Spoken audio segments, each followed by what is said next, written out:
할렐루야. 오늘 우리에게 주시는 하나님 말씀은 시편 85편 말씀입니다. 시편 85편 1절부터 13절까지 말씀 함께 보시겠습니다. 여호와여, 주께서 주의 땅에 은혜를 베푸사 야곱의 포로된 자들이 돌아오게 하셨으며 주의 백성의 죄악을 사하시고 그들의 모든 죄를 덮으셨나이다. 주의 모든 분노를 거두시며 주의 진노를 돌이키셨나이다. 우리 구원의 하나님이여, 우리를 돌이키시고 우리에게 향하신 주의 분노를 거두소서. 주께서 우리에게 영원히 노하시며 대대에 진노하시겠나이까. 주께서 우리를 다시 살리사 주의 백성이 주를 기뻐하도록 하지 아니하시겠나이까. 여호와여, 주의 인자하심을 우리에게 보이시며 주의 구원을 우리에게 주소서. 내가 하나님 여호와께서 하실 말씀을 들으리니 무릇 그의 백성 그의 성도들에게 화평을 말씀하실 것이라. 그들은 다시 어리석은 대로 돌아가지 말지로다. 진실로 그의 구원이 그를 경외하는 자에게 가까우니 영광이 우리 땅에 머무르리이다. 인애와 진리가 같이 만나고 의와 화평이 서로 입맞추었으며 진리는 땅에서 솟아나고 의는 하늘에서 굽어보도다. 여호와께서 좋은 것을 주시리니 우리 땅이 그 산물을 내리로다. 의가 주의 앞에 앞서가며 주의 길을 닦으리로다. 아멘. 오늘 함께 은혜를 나눌 말씀의 제목은 여호와께서 좋은 것을 주시리니입니다. 오늘 말씀을 통해 은혜가 있기를 주님의 이름으로 축복합니다. 본문은 고라자손의 시편입니다. 본문 1절에 보면 여호와여, 주께서 주의 땅에 은혜를 베푸사 야곱의 포로된 자들이 돌아오게 하셨으며 라고 말씀하고 있어요. 우리가 잘 아는 대로 이스라엘 백성들은 끊임없이 하나님의 은혜를 망각하여 하나님을 버리고 우상을 숭배했습니다. 그리고 이방 강국들을 의지했어요. 그래서 심판을 받아서 나라는 멸망을 당하고 70년 동안 포로 생활을 하게 되었습니다. 먼저 여기에서 우리가 한 가지 깨달아야 할 것은 구원해 주신 하나님의 은혜도 크고 감사한 일이지만 우리가 받은 구원을 지키고 이루어가는 것도 너무나 중요하다라는 사실입니다. 이는 한순간도 주님의 은혜를 망각해서는 안 된다라는 거예요. 또한 주님을 떠나서도 안 되고요. 오직 날마다 주님의 은혜를 구하며 주님만을 의지해야 한다는 것입니다. 그렇지 아니하면 마귀가 우리와 하나님의 틈을 이용하여서 죄 가운데를 빠지게 만들어요. 그러므로 오늘 우리에게 주신 구원의 은혜와 감격을 회복하고 주님의 은혜 가운데 살아가는 복된 한 날이 되시기를 주님의 이름으로 축복합니다. 이스라엘 백성들이 70년 동안 바벨론에서 포로 생활을 마치고 고국으로 돌아오게 되었습니다. 역사적으로 보면 바벨론이 페르시아에 의해 멸망을 당하고 고레스 왕을 통해 포로들이 고국으로 돌아오게 된 것이죠. 그러나 이 모든 일은 다 하나님의 구원의 역사였음을 우리는 깨닫게 됩니다. 이사야 44장 28절 말씀에 보면요, 고레스에 대하여는 이르기를 내 목자라 이렇게 말씀하고 있고요. 또 이사야 45장 1절에 보면 여호와께서 그의 기름 부음을 받은 고레스에게 라고 말씀하고 있습니다. 또한 이사야 45장 4절에 보면 내가 나의 종 야곱 나의 택한 이스라엘을 위하여 너를 지명하여 불렀나니 너는 나를 알지 못하였을지라도 나는 내게 칭호를 주었노라 라고 말씀하고 있습니다. 즉 결론적으로 하나님을 알지도 못하는 고레스를 통하여 하나님이 이스라엘을 고국으로 돌아오게 하셨다는 것입니다. 왜냐하면 하나님이 그들의 죄를 용서해 주셨기 때문이라고 2절과 3절에 말씀하고 있는 것이죠. 주의 백성의 죄악을 사하시고 그들의 모든 죄를 덮으셨나이다. 주의 모든 분노를 거두시며 주의 진노를 돌이키셨나이다. 이것이 바로 하나님의 은혜요, 당신의 백성들을 끝까지 포기하지 않으시는 신실하신 사랑입니다. 그런데 시편 기자는 이러한 구원의 은혜를 기억하며 주님의 진노를 거두어 달라고 4절부터 7절까지의 말씀에서 주님께 간절히 간구하고 있는 것을 볼 수가 있습니다. 무슨 이야기입니까?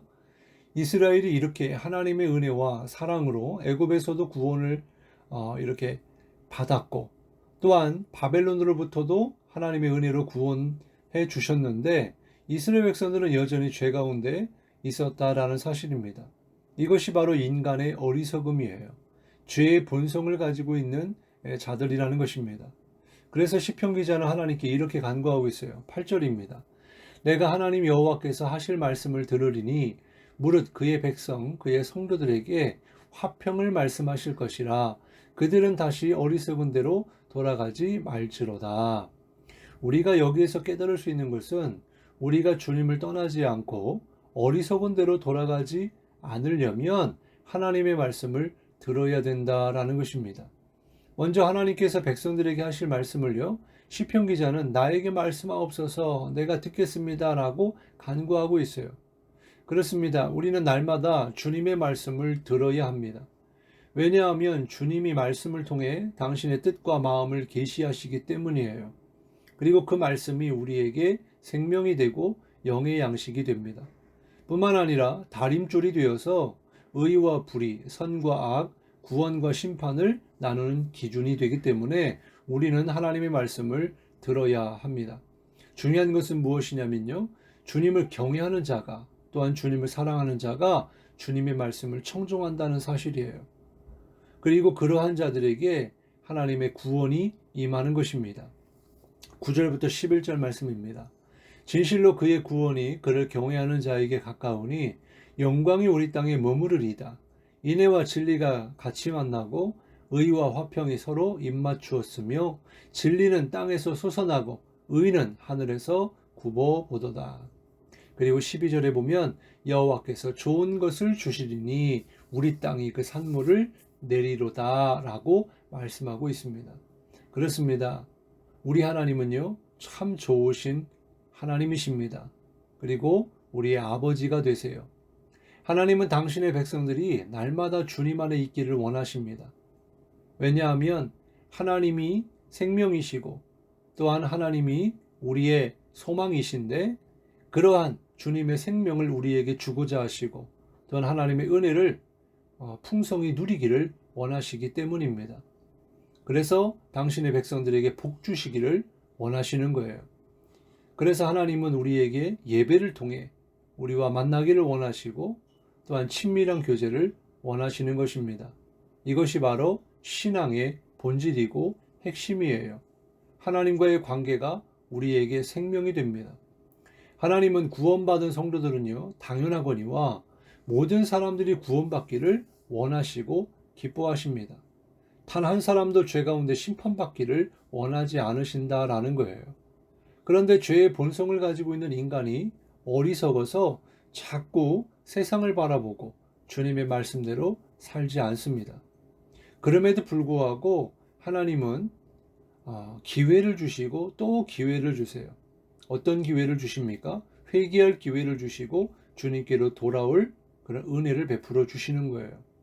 마치 집 나간 탕자를 기다리는 아버지의 마음처럼, 또한 주님이 분명히 약속하시기를 이제 내가 다시 오리라 그렇게 말씀하셨는데, 지금 우리가 생각할 때 더디 오는 것은 한 사람이라도 주님께로 돌아와 구원받기를 원하시기 때문이다라는 거죠. 그래서 하나님은 오늘도 우리에게 은혜를 주시는 겁니다. 우리가 비록 예수 믿고 구원받아 하나님의 자녀가 되었어도 우리가 하나님의 은혜를 잠시라도 망각하고 또 말씀에서 떠나게 되면 우리는 하나님 앞에 범죄할 수밖에 없는 그런 죄의 본성을 가지고 있는 연약한 인간입니다.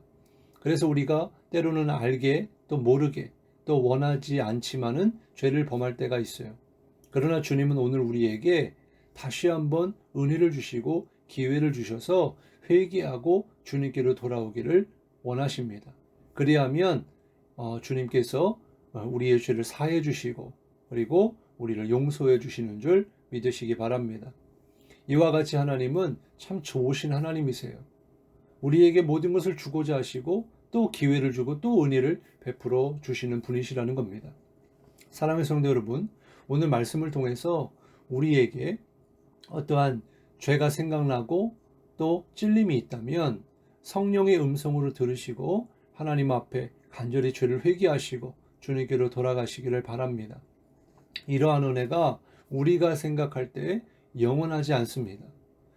주님이 언제 오실지 우리는 알지 못합니다. 중요한 것은 반드시 주님이 오실 거예요.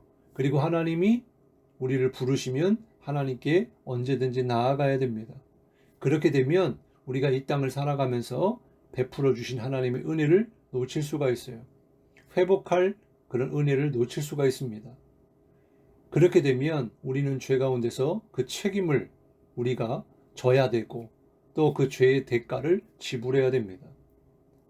그렇지 않기 위해서는 오늘 이 시간 말씀을 통해서 주님께로 나아오기를 원하시는 주님의 마음을 깨닫고 회개하며 주님께로 돌아가야 할 줄로 믿습니다. 그래야 할 때 좋으신 하나님이 우리를 용서해 주시고 안아주실 거예요. 또한 주님이 우리에게 좋은 것을 주신다고 약속하고 있는 것처럼 이미 우리에게 성령을 보내주신 줄 믿으시기 바랍니다. 마태복음 7장 7절부터 보면 구하라 그럼 주실 것이요 찾으라 그럼 찾을 것이요 문을 두드리라 그리하면 열릴 것이라 그러면서 하나님 아버지께서 좋은 것을 주시지 않겠느냐. 이와 비슷한 말씀이 누가복음에도 나오는데요. 거기에 보면 성령님이라고 말씀해주고 있습니다. 그렇습니다. 우리에게 있어서 가장 좋은 선물은 바로 성령님이세요. 그 성령님께서 오늘도 우리로 하여금 주님을 보게 하십니다. 주님을 알게 하시고요. 주님을 깨닫게 하십니다. 주님께로 나아가게 인도하시고 주님을 주라 고백하고 우리가 하나님의 자녀됨을 증거해 주십니다. 왜냐하면 그 성령님이 우리를 통하여 하나님께로 인도하실 때 우리가 구원을 받고 은혜를 누리고 생명을 얻기 때문이죠. 그러면 우리는 회복이 되어지는 겁니다. 그렇습니다. 오늘 우리가 보내주신 성령을 따라서 우리가 주님을 바라보고 정말 그 주님이 참 좋으신 하나님이시고 아버지가 되심을 우리가 깨닫고 그 보내신 예수님, 정말 나를 위해 십자가에 달려 죽으신 예수님, 그분만을 더욱 사랑하며 또한 주님이 나와 동행하실 때 내가 주님과 함께 이렇게 주님과 대화하며 주님과 모든 것을 더불어 나눌 수 있는 그런 은혜가 있기를 주님의 이름으로 축복합니다. 기도하겠습니다. 하나님 감사합니다. 오늘 말씀을 통해서 하나님은 이렇게 구원의 하나님이시요 또한 우리의 그런 참 좋으신 선하신 아버지 되신 하나님이신 줄로 믿습니다. 그 하나님이 우리를 너무나 사랑하시고 또한 은혜를 베풀어 주셔서 예수 그리스도를 이 땅에 보내주시고 나의 죄를 용서해 주시고 구원하기 위해 그 예수님을 십자가에 못 박아 죽게 하시기까지 우리를 사랑해 주신 줄 믿습니다. 뿐만 아니라 그 예수님을 우리가 믿음으로 말미암아 구원받게 하시고 또한 평생의 삶에 늘 주님을 바라보고 주님을 깨닫고 정말 하나님 나라로 인도해 주시는 그런 성령님의 도우심을 따라서 우리가 주님과 함께 동행하며 주님의 말씀을 따라 순종하게 하시니 감사를 드립니다.